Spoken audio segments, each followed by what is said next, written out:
Welcome to the Banker Lamp. Please enjoy the video. You start by making sure the calendar you need is visible and accessible. Open Google Calendar and confirm you're in the right account. Then enable the calendar's export or secret iCal address so Sheets can read it.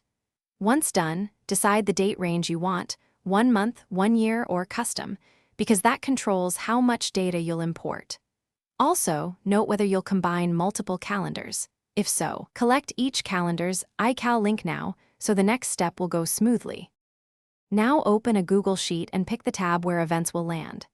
You can paste the iCal link into import data for simple feeds, but for structured fields use a short app script to fetch the iCal text, split event blocks, and extract DT start, DTend, summary, location, and description.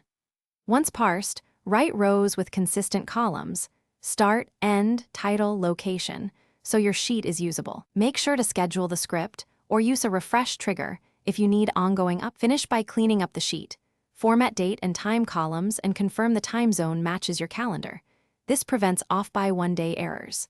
Then automate updates, install a time-based trigger in app script, or create a manual refresh button so new events appear without redoing steps.